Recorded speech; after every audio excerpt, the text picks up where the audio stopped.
Pozdravljeni v oddaji Pogled nazaj. V tokratni oddaji bomo govorili o izobraževanju, kulturnemu utripu in ljudeh, ki posvečajo svoje življenje ohranjanju naše bogate kulturne dediščine. Naša gostja danes ni le dolgoletna učiteljica, ampak tudi izjemna ambasadorka kulture, ki se skozi svoje delo zavzema za ohranjanje vrednot slovenske istrske regije. Od njenih začetkov v šolstvu pa vse do danes, ko kot predsednika kulturnega društva vodi vrsto dejavnosti, ki bogatijo življenje lokalne skupnosti, je njena pot polna zgodb in dosežkov. Z nami je svoje spomine delila Sonja Cergol.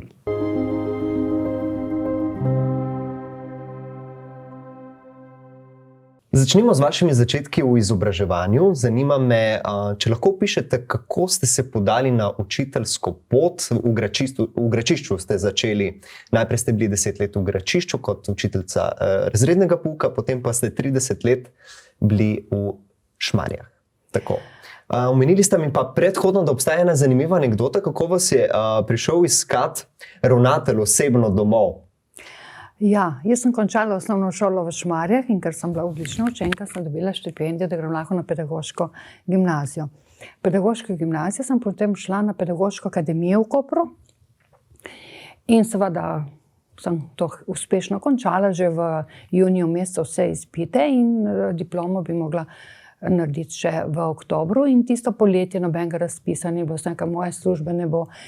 In potem pride nekje 20. avgusta k meni ravnatelj Darjo Maršič iz Gračišča in je rekel, da je bil na akademiji, da sem končala, da sem pridna in da bi me, če bi prišla v Gračišče učiti. In seveda, jaz sem rekla ja in Gračišče od Koštabona, bilo treba Gračišče, Koštabona, Koper.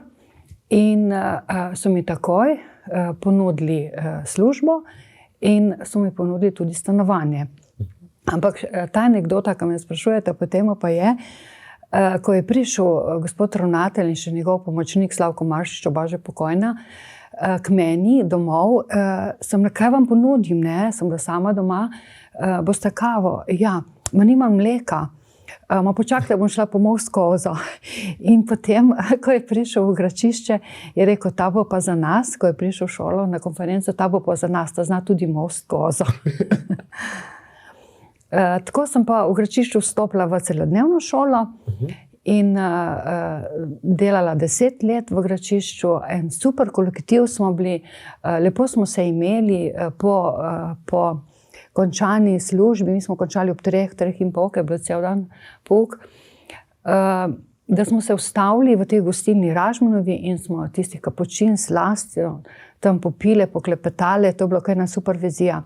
In ko sem prišla potem v Šmarje, me je kolegica vprašala, Sonja, s kom pa zdaj piješ kavo? Jaz sem jo kala, ko sem šla nazaj, ko sem šla v Koštabono nazaj. Sem rekla, z nobenim ne pijem kavo, si dam svojo kafetjero gor in jo kar sama spije. Ker na začetku, ko stopiš v nek kolektiv, ki je že izoblikovan kot v Šmarjah, ne moreš se ti takoj vključiti. Ampak sem imela srečo, sem imela dobro ravnateljico, gospod Lidijo Ivančič, tako da sem se tam vklopila in tudi uspešno nadaljevala svoje delo. Zakaj sem šla v Šmarje? Zato, ker midva z možem sta oba iz Koštabone, ne? Jaz Viler, on Cergol in poročena sem potem bila Cergol. In v nekem obdobju si je bilo treba ustvariti svoj dom in sem se odločila, da narediva svoj dom v Koštaboni. Moji starši so mi dali zemljo in seveda najbližja šola je v Šmarjah. In tako sem potem v Šmarjah učila 30 let. Tudi v lepem kolektivu. Tam smo šli v novost, integrirani pouk, potem 9-letko se je treba izobraževati. Potem v tistem času, ko smo šli v 9-letko, sem končala še pedagoško fakulteto, ki je bila oddelek Univerze iz Ljubljane. In bila vodja aktiva, vodja študijske skupine za občino Koper. Z Dorotejo Kralj smo inšpektorico veliko sodelovali. Bili so eni posebni otroci. Nisem imela z njimi težave. Jaz se spomnim 9-letko, ko smo šli, da kaj so ti 6-letniki. Kamorkoli si šel, ti si dvignil roko, oni so bili pri tebi takoj. Eden za drugega skrbeli. In potem staršem sem se tudi dobro razumela. Delavnice smo imeli, veliko sem imela pouka v naravi, še posebno so mi ostali spomine na rojstnodnevni dnevi ob reki Rokavi pod Koštabono, ker tam so taki tolmunčki in smo skoraj vsako drugo leto naredili en tak rojstnodnevni dan, da smo tam si mlinčke naredili in mlinčke spuščali in vode, preizkuse z vodo tam v naravi. Pa tam je brič, je gost, je veliko zanimivih. Vodila sem tudi planinski krožek, tako da sem hotela prav ta področja Istre staršem predstaviti. Sem rekla, v soboto ne boste hodili v nakupovalne centre, bomo raje šli hoditi in smo prebredli vse te istrske gričke in istrske hribe, tudi do Slavnika in malo več, ampak želela sem ta kraj, da se ga ljudje prepoznajo. Ja, tukaj imamo kar nekaj stvari, ki ste jih prinesli s sabo. Med drugim je tukaj tudi bronasta plaketa, ki ste jo prejeli na področju ljubiteljske kulture. Ste predsednica kulturnega društva Alojz Kocijančič Puče Koštabona. Kako ste postali predsednica kulturnega društva in kakšna je vizija tega društva? Kaj vam konec koncev pomeni to priznanje? Že v Gračišču smo oblikovali te prireditve proslave vaške. In potem, ko sem prišla v Koštabono, sem se želela nekam vključiti, ampak sem imela malo zadržkov in potem, ko sem še uspešno končala še to fakulteto, sem rekla, jaz moram nekaj narediti za ta kraj. In potem mi je rekel moj oče, kaj boš šla v to društvo? In to sem rekla, ja pa. Tvoj oče je pel, ti si pel, mama je pela, tudi jaz želim peti. In potem sem se vključila najprej v zbor tega kulturnega društva, ki ga je vodila gospa Ivana Milka Pucer, in v to društvo, in potem sem se vključila še v cerkev, v cerkveni zbor. In tako nekako sem padla noter. Moram povedati, da me to zelo, zelo vleče. In ne moram razmišljati, kaj bo, ko bom jaz to nehala delati. Ne? Kako bo to? Ja, Zveza kulturnih društev mi je podelila plaketo za dolgoletno delo. To so oni sami, niso naši iz društva. Sem bila pa tudi v Zvezi kulturnih društev 2 mandata v predsedstvu. Zelo ponosna sem na to. In Zveza kulturnih društev vsake leto, februarja, podeljujete priznanje. In sem si vedno govorila, a bom jaz lahko kakšenkrat stopila tam gor, kako si želim enkrat stopiti na ta oder. Ker jaz vsakemu, ki je imel 80 let ali pa 70 let, kakšno posebno stvar v društvu, sem ga predlagala za to priznanje. Recimo naša zborovodkinja, potem, ko so imeli starejši ljudje, ki niso profesionalci, ki veliko pomeni to petje, ampak oni ne morejo z nekimi odličji pridati na to oder. Pa smo dali za življenjsko delo za 80 let, pa gledališkim igralcem, starejšim. Ja, ko sem sprejela to vlogo predsedstva, me je prosila gospa Milka, da če bi lahko prevzela. Ona je imela že takrat 65 let. In zakaj? Vedno več je bilo tega računalniškega dopisovanja, poročil, se prijavljati na ta za denarna sredstva, in je rekla, da ona tega ne zmore več toliko. In potem sem se kar nekaj vključila, še zmeraj delava skupaj. No. Jaz napišem scenarij, se zmenimo, katere pesmi bomo peli v zboru. In potem člani našega društva recitirajo. No, v društvu imamo tudi otroško skupino, ki pripravi 2 programčka na leto. Za materinski dan zaigrajo igrico, to vodi Suzana Zadnik. To je hči Suzane Zadnik, skupaj z mamo vodite te gledališke dejavnosti. Potem pa odraslo gledališko skupino pa vodi kot doma, da povezuje člane Suzana Zadnik, drugače pa pripravlja scenarije Viktorija Pucer Štromar. To je od naše Gaje Štromar. Mama pripravlja scenarije, ampak te igre so vse v narečju. Tako da zberemo člane društva ali pa tiste, ki niso člani društva, pa bi kaj nastopali, pa bi zaigrali in potem naredimo tak spektakel za veliko noč v Koštaboni, tako lepo prireditev v narečju. Super. Drugače pa pokrivamo v društvu vse praznovanje. Začnemo z 8. februarjem, ko je dan slovenske kulture, potem gremo na materinski dan, velikonočna praznovanja. Pri velikonočnem praznovanju imamo na nedeljo eno igro v narečju, na ponedeljek, ki je naš kaštelovski praznik Kozmovo, prav po svetemu Kozmu in Damjanu, pa izpeljemo en koncert, sakralni koncert v cerkvi. Vedno povabimo nekoga, ki je povezan, ali je zbor, ali je kakšen, ki igra na kakšne orgle, tako da to izpeljemo. Potem pa gremo skozi Elijeve dneve. Elij je tudi naš rojak, pa imamo Elijeve dneve, ko romamo iz Koštabona v Koper, Koprsko stolnico, ko se odkrijejo njegove relikvije. Pridemo prav peš, 4 ure hodimo iz Koštabona do Kopra, izpeljemo Svetomašo in potem v tistem vikendu imamo istrski večer, tako Koštabona, Godeno, Kantare in povabimo istrske pevce, godce in se potem to z enim koncertom, ki se začne v cerkvi s 5 litanijami, z baklami po vasi in potem se to družimo pred našo bivšo šolo. Potem pa gremo na Pučarsko fiero, ko je Pučarski sejem, ko je na Pučah in martinovanje, komemoracijo upravimo, miklavževanje in ta vsakoletni Kocjančičev večer, katerega se zdaj tudi pripravljamo. Zdaj v torek smo imeli martinovanje na Pučah. Mogoče še to, da bi povedala, da ime Kulturno društvo Alojz Kocjančič Puče Koštabona združuje Puče in Koštabona, ker smo mi bili ena župnija in je bilo nekaj, so začeli najprej v Pučah se družiti in pet, ko je gospa Milka se poročila na Puče in potem so se pa pridružili se cerkveni pevci iz Koštabona in potem se je to razširilo in je ostalo to ime Puče Koštabona. No, to Martinovo letos, ko smo imeli, tako je bilo zanimivo, preberemo nekaj besedila o vinu, o kulturi uživanja vina, potem izberemo pesmi naših pisateljev, ki so o tem pisali in seveda na koncu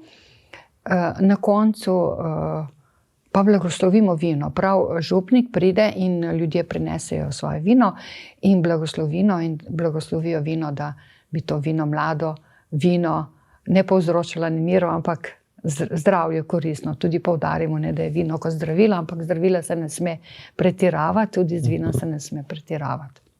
Tako, torej sklepam, da dolg čas vam ni. Kot sem že omenil, ste torej aktivni v sklopu kulturnega društva Alojz Kocjančič. Pa me zanima, če bi lahko za gledalce v bistvu povedali, kdo je bil Alojz Kocjančič. Alojz Kocjančič je bil en tak poseben duhovnik.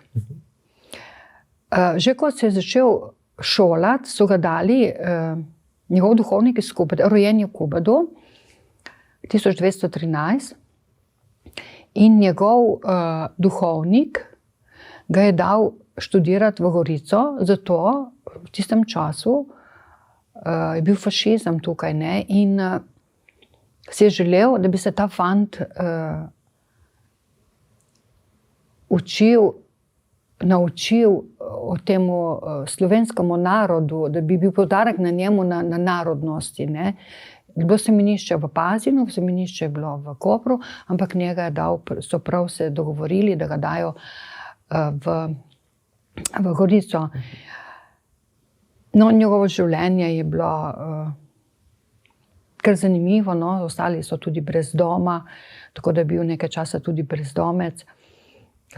Želel si pa je to vrniti v Kubat, no, in potem se je to hišo gor v gradu kupil in uredil. Nažalost je ni dočakal, da bi prišel tam živeti, ampak zdaj je tam rezidenca.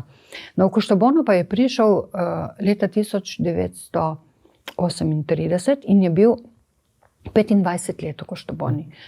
In ljudje so ga sprijeli kot nekega posebnega človeka. To je bil, jaz se ga vedno tako opišem, se ga spomnim, ko sem imela 6 let, ko je šel proč iz Koštabone, da je bil tako močan, velik kot Trubar, ko ga vidimo v filmih, in glas je imel kot Čedarmac na tistih filmih, ne. In ko je on govoril pred oltarjem, en bariton je imel tako, tudi po končani maši on je tekel na koro in še zadnje pesmi pel s temi pevci, ker je bil dober pevec, igral je tudi violino. In je tudi pevce navduševal za petje. Po 25 letih, ko je šel proč, je šel živeti v Klanec. V tem času, ko je bil v Koštoboni 1963, ga je pa izdal prve pesmi. In on je prvi istrski pevec, pesnik, ki je napisal v slovenščini. On je pisal v slovenskem jeziku. On je pisal v narečju te njegove šovrinske pesmi. In jaz se spomnim, kot otrok, ko so išle te šovrinske pesmi, je ta pesmarica potovala od hiše do hiše. Pa še zdaj razmišljam, kako da nismo si kupili te knjige, ne? Ali ni bila taka zavest naša, ali nismo vedeli, da je to tako pomemben človek. In ker je imel to vizijo narodne pripadnosti, slovenskega jezika, dobroten človek, bard je bil nekako, istrski bard mu pravimo, ker je z njim je postala tudi slovenska, Istra postala del slovenske književnosti. In smo si ga pač vzeli za lik in ga imamo kot lik, in tudi naši programi so tako nasnovani, ne, da vedno hočemo izobraževati, hočemo ohranjati kulturo, ceniti stran, ga dvigovati, da je ponosen na to, kar ima. Potem pa smo tudi naredili v okviru kulturnega društva in cerkvenih pevcev spomenik Alojzu Kocijančiču, ki ga imamo v Koštoboni. V njegov spomin pa pripravljamo vsako leto tudi Kocijančičeve večere, ker je 19. novembra je on umrl. In na tem Kocijančičevem večeru pa predstavimo vedno njegov lik v nekakšni skrčeni obliki in dodamo še kakšnega pomembnega ustvarjalca. Kakorkoli smo imeli spomin na Berta Pripca in Marjana Tomšiča pred 2 leti. Lani smo imeli predstavitev njegove slikanice iz naročja Istra v naročje besede, ki jo je napisala Ines Crgol. Letos pa smo se tako nekako dogovorili, da bi v ta večer vključili primerjavo malo Alojza Kocijančiča in Simona Gregorčiča, katerega 180-letnica rojstva, in dodali smo še Alda Kumarja za istrsko suito, katero bo zaigral Obalni komorni orkester, skupinica Obalnega komornega orkestra, ker ima Aldo Kumar tudi letos 70 let je praznoval. Tako, nekako malo se hočemo spomniti na tista naša šolska leta, ki so že malo pozabljena, pa da še kakšnega opomnemo mladega, ne, da tudi to je obstajalo in da tudi to je. Tako. In to je prav. Ja, v društvu imate različne skupine, od pevcev do dramskih, otroških, gledaliških skupin. Pred kratkim pa ste ustanovili tudi skupino Šovrinkice Svetega Petra, ki je že dosegla en lep uspeh na regijskem tekmovanju. Nam lahko poveste kaj več o tem? Ja, gospa Rožana Špeh iz Svetega Petra je ustanovila skupinico Šovrinkice. To so zadnji razredi 9-letke in nekatere so že srednje šolke, jih je 7. In da bi one pele, da bi se družile, da bi pele. No in tako so začele se zbirati in lani na našem praznovanju slovenskega kulturnega praznika v februarju, da bi se predstavile. In so se predstavile in potem, ker bi nekam bilo treba to vključiti in je bilo treba so se želeli prijaviti na POC-ev in smo jih priključili k našemu društvu, ker gospa Rožana tudi poje v našemu zboru. In potem zdaj ko so šle na ta od POC-ev, so bile pridne na regijskem tekmovanju, so dosegle kar zavidljivih 80 točk na 100, tako da niso odlične, sem rekla, so pa super dobre, zelo dobre.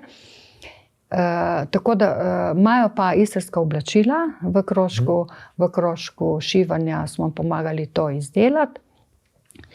Tako da jaz sem malo pri torbah pomagala, ena gospa pri rutah, potem naša ljuba Pribac pri teh nošah, pri teh srajcah. Tako da zdaj so tako nekako opremljene s temi nošami, samo problem je finance, kako se to nikomu treba to plačati. Seveda. V bistvu delujete v kulturnem društvu France Belk, tam šivate te narodne noše, ne, v Šmarjah. Društvo deluje že 20 let. In seboj ste prinesli kar nekaj stvari, ki jih izdelujete v tem društvu, pa me zanima, če nam lahko predstavite, kako se podate v to ustvarjanje. Ja, mi smo se nekako priključili kulturnemu društvu France Belk pred 20 leti. In v tistem zadruženem domu smo se družili v nedeljah popoldan in ustvarili kar nekaj stvari, kar nekaj noš. Ene prihajajo na novo, druge so nehale delati. Jaz sem si pa želela narediti nošo, ker se spomnim svojih otroških let, da je, ko je Sveta Rešna Teloka, procesija po vasi, da je bila ena naša teta Ančka oblečena v noši in jaz sem imela to v spominu, sem rekla, mogoče bi pa jaz si to izdelala, ampak nisem šla s tem namenom. Namenom sem šla, da bom nekaj bom vezla, nekaj za svoje hčere, mogoče kakšno balo, kakšno. In potem iz tega so nastale te noše. No, ta istrska noša, ko sem prinesla samo košček, ki mi žot je malo pretežek za prines, je sestavljena iz srajce, ki jo vidimo tukaj. Srajce, ki ima posebne rokavčke, šivano čipko. Potem imamo na rokavce damo tako od spodaj, da se ne vidi meso, ker šavrinka mogla biti vsa pokrita. Potem spodaj je še spodnjo krilo, nogavičke imamo in čez pride kamižot. Kamižot je tisti plesiran del, rjavi del ali pa bel. Rjavega so nosile poročene žene, belega so nosile neporočene žene. Potem na glavi, okrog ramen so imele belo ramensko ruto, zvezeno vse, in na glavi tudi naglavno ruto. Vse tako lepo zvezeno. Kako to nastane? Najprej je treba nekaj poslikati, nekaj prinesti, nek original, potem se pa to prekopira, najprej prekopira, malo poveča, tako, potem se malo to poveča, potem se to nariše na tak tanek papir, pa se to prenese na blago in potem je treba to vsak večer malček prijeti v roke. Ena ta rutica ali pa ta ruta, to je delo enega leta. Celo nošo sem delala 3 leta, sem pa naredila 3 noše, tako da imam 2 hčeri, da se ne bi kregale, katera bo kaj imela. Zdaj ima ena vsaka svojega. Teja ima zimski kamižot, ki je bolj topel, tudi zvezen, in Nataša pa ima bel kamižot, ker sem hotela, da ostane en bel kamižot, jaz pa imam pa rjavega, ker sem žena poročena. Pri teh rokavih, ko jih imamo pri noši, imamo tudi klekljano čipko. Bogatejše so si dale izdelati tako klekljano čipko. Zdaj, da bi jaz ohranila to delo in ta del naše dediščine, tudi poskušam koga kaj naučiti, tako da sem že imela krožke, delavnice, ko smo pokazali, kako se izdela istrska šivana čipka. To je čipka, ki se jo dela z iglo. Najprej treba potegniti nitke ven, potem se naredijo taki stolpiči, pa se te stolpiče dajo po 2, po 3 skupaj in potem se to uživa, se meditira in potem nastanejo lepe stvari. Ker tako filigransko delo zahteva koncentracijo, natančnost, ne? Pa imate, sem videl, tam tudi eno tako povečevalno steklo, ali kako vi rečete temu? Ja, jaz imam tako povečevalno steklo. Če je treba drobne stvari narediti, si je treba tako dati pred nos in potem tako na fino to na fino natanko. Treba šteti nitke, ne, pa gledati natančno, ne, pa je treba in to ti lepo poveča in potem lahko to narediš do konca. Ja, jaz sem tak človek, ki nisem tip televizije, pa ali berem, ali pa šivam. Ja. V bistvu če prav razumem, je tudi ena vizija oživeti te noše. Sodelovali ste tudi na obletnicah zvez kulturnih društev. Večkrat ste se tudi v posebnih priložnosti oblekli v noše. Mogoče kak anekdota, kak dogodek iz teh? Zelo lepo je, ko se ti oblečeš v nošo, je neka pripadnost. Neka pripadnost, čutiš neko pripadnost, nek ponos, da si to upaš tudi nositi, si nočejo nositi, si se nočejo obleči. Nastopamo pa, radi se pokažemo. Zdaj, ko 1500-letnica Kopra, smo bili v procesiji z nošami. Potem smo imeli, ko je bila zdaj obletnica ko je bila obletnica kulturnega društva France Belko v Šmarjah, smo prikazali noše tako kot modno revijo. Nas je bilo kar dosti, enih 12 v nošah, moških in ženskih. In smo tako po rdečem tepiku se je prikazovalo, najprej samo srajce, so šle šavringice, potem so šle z razpetimi kamižoti, potem se je prikazalo, kako se zavije, kako se da ruta na ramenska, kako se zavije na glavna, že prej so bili turbani, potem smo tudi mešle, kako predstavljene smo bile šivilje, kako delamo. In na koncu se je ta spektakel tako lepo končal, da se je prišlo do poroke, da se je ena šavringica s tem šavrinom v noši poročila in da je tudi dobila šopek tako, kot je bilo. Ne bi bile to poročne obleke, nosili so pa te noše v času čitalnic. Jaz se rada oblečem, če moram kakšnega gosta pozdraviti, kakšnemu gostu dati šopek rož, se mu na koncu zahvaliti, potem moji hčeri mi tudi pomagata. Prav pred 2 leti smo izpeljali programček, smo bili vse 3 v noši. Tako. Zdaj v Šmarjah smo bili tudi, ponavadi gremo v Šmarje na Belo nedeljo v procesijo, za naše Eljeve dneve se oblečemo v nošo. Če je kakšna prilika, tako da kdo vpraša. Zdaj, ko je bila obletnica Zveze kulturnih društev, smo želeli biti nekje v špalirju, da smo sprejemali goste, dajali gledališki list in tako. Včasih kakšen šopek damo, kakšno. Tako, zelo lepo je. Sprejemate pa tudi goste oziroma ene popotnike v Koštaboni, kot smo se že pogovarjali predhodno. In eden izmed teh pohodnikov je imenoval Koštabono speča lepotica. Pa me zanima, kaj vi mislite, da to pomeni? Kaj je hotel povedati on s tem? To je hotel povedati zato, ker zaspana lepotica, zato, ker ko greš danes po Koštaboni, ne boš nobenega videl. So sami ohranjene hiše, ohranjeni zidovi, ampak ti stari ljudje, tisti, ki so zdaj noter v hišah, mladi smo se preselili ven iz vasi, imamo svoje hiše, tako da je res hotel povedati, da je vredna pohodnikovega očesa, da se zaustavi, da jo pogleda. Zdaj Koštabona ima 3 cerkve. In če me kdo vpraša, tako naključno ali pa kakšen gostilničar, ki ima kakšne skupine, če jim pokažem Koštabono, pa tudi jih pričakam v noši, pa jih peljem. Predstavim Kocijančiča, ker je tudi tam živel in prav njegov kip gleda proti Kubedu. Potem cerkev svetega Kozma in Damjana, ki je romarska cerkev. Potem gremo skozi vas, ko je Koštabona zgrajena kot drevo, ki ima posebna, ima veje, ima krošnjo. Potem zaustavimo se ob najstarejši hiši, pri cerkvi svetega Elija.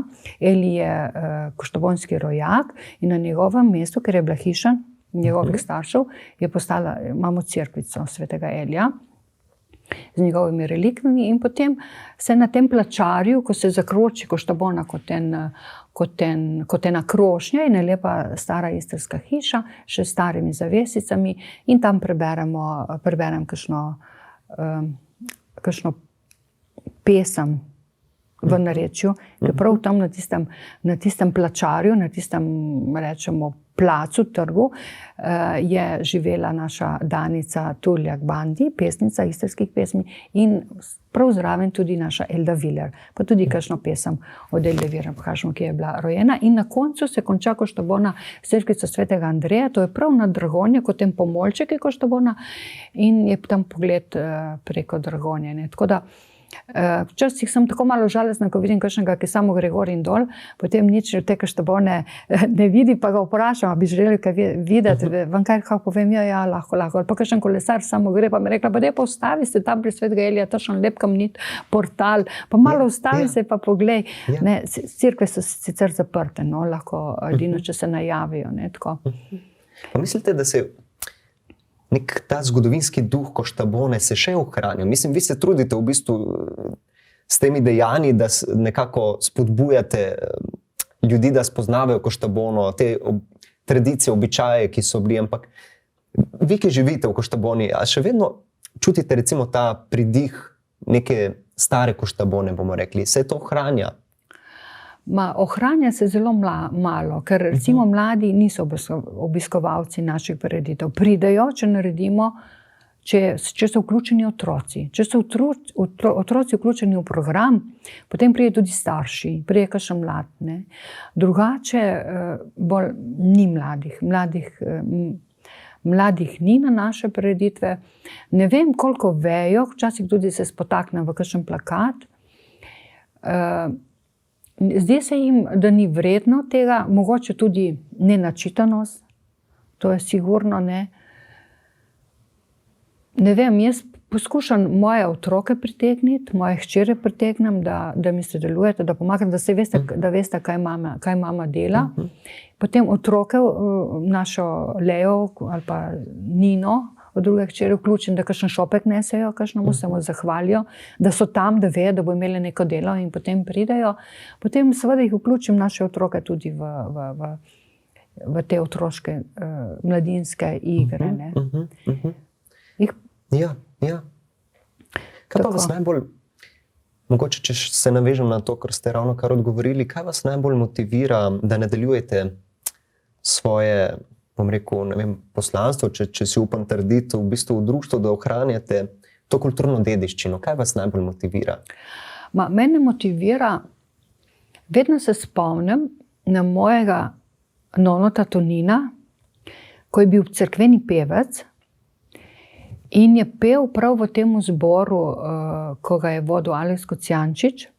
In ko niso mogli, mi gre prav tako, zdaj mi hodi, ko niso mogli pod fašizmom peti javno slovenske pesmi, in je on rekel, počakajte moži, še bomo kantali slovenske, še bomo kantali naše pesmi, slovenske pesmi. Ne? In ta stavek je tudi, ga omenja Alojz Kocijančič v svoji knjigi Ljudje opeval sem vode in skale. In omenja, da je to rekel nek pevec in da so tega pevca čez nekaj časa 44 umorili Nemci na Poljanah. In kmalu potem je šel njegov brat tako v vojsko, da se maščuje temu. Tako da sem jaz povedala, da to so besede mojega nonota. In ko se je to zgodilo v Koštaboni, je bil Alojz Kocijančič zelo prizadet. In on je na nagrobni spomenik tega mojega nonota napisal, je uklesano, vi narod ste in jezik naš rodili, slovensko zemljo ste s krvjo pojili, dali ste nam zgled blesteč, ne pozabimo vas nikdar več. In ta narodna pripadnost, ki je bila in ki potem se je širila tudi na mojega očeta, še posebno ta naš oče je prenesel nekako name. In potem ta učiteljski poklic, ki te vedno žene, da moraš otroke navajati pri vsakem praznovanju, zakaj je to, zakaj to praznujemo. In ta zgodovinski del, ki me zelo zanima, ampak ga tako težko zastopim, se težko kaj vključim v kakšno stvar noter. Prav včeraj sem se pogovarjala z našo mamo, kako je bilo, ko so šli v okroglico pet. Ne vem, kje je ta kroglica, nekje na Krasu, takoj po vojni, in so peli Tu je Slovenija, Trst je naš in take stvari, ne, ta pripadnost neka, ne. Ves čas se vračam v to. Ja. Torej, pesmi so se pele in še se bojo. In prav je tako. Jaz mislim, da to je ena lepa tema za zaključek današnjega pogovora. Jaz se zahvaljujem, da ste nam predstavili vsa te delovanja v sklopu društva, da ste nam predstavili v bistvu, zakaj se borite, bom rekel, oziroma kaj je vaša motivacija, s čim se ukvarjate. Tako da se vam iskreno zahvaljujem za današnji pogovor. Hvala. Hvala vam.